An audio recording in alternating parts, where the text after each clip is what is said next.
అనేకమైన వీడియోల్లో అనేక వందల మంది అనేకమైన అభిప్రాయాలు వ్యక్తం చేస్తూ ఉంటారు. ఒకళ్ళేమో ఎన్సీఆర్టీ చదవమంటారు, ఒకళ్ళేమో వద్దంటారు. ఇలాంటి వీటన్నిటినీ పటాపంచలు చేసేందుకు నేను ఒక ప్రయత్నం చేస్తున్నాను. అందులో భాగంగా అసలు ఫస్ట్ హిస్టరీ తీసుకుందాం. Ancient India, medieval India, modern India. హిస్టరీకి ఏం చదవాలి అని ఎవరైనా అడిగితే simple, NCERT plus old question papers plus test series plus spectrum plus any material అనేది చాలా కీలకం. యాక్చువల్గా మీరు ఏ కోచింగ్ సెంటర్లో జాయిన్ అయితే ఆ కోచింగ్ సెంటర్ వాడు ఒక మెటీరియల్ ఇస్తారు, అని చెప్పి ఎనీ మెటీరియల్ అన్నాను నేను.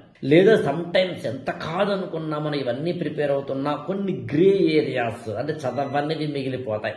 ఆ మిగిలిపోయిన వాటిని తెలియచేసుకునేందుకు మనకు కావాలి.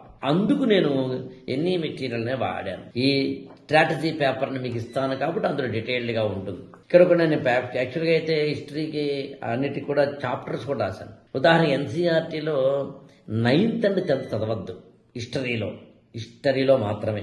6th క్లాస్ ఎన్ని చాప్టర్లు, 7th క్లాస్ ఎన్ని చాప్టర్లు అని చెప్పి నేను చాప్టర్ వైజ్గా ఇంక్లూడింగ్ స్పెక్ట్రంలో కూడా ఉన్న చాప్టర్స్ అన్ని రాశాను. ఆ చాప్టర్స్ దాదాపుగా ఒక 111 చాప్టర్లు ఉన్నాయి. స్పెక్ట్రమ్ కూడా కలిపితే ఒక 150 చాప్టర్లు ఉంటాయి.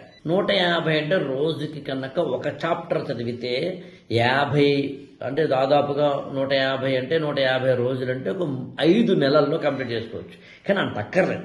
అందులో టైం టేబుల్ కూడా డిజైన్ చేసి ఇస్తాం. యాక్చువల్గా ఈ గురుకులంలో డే 1 నుంచి టైం టేబుల్ బేస్డ్గానే మెంటరింగ్ అనండి, క్లాసెస్ అనండి ఇవ్వడం జరుగుతూ ఉంటుంది.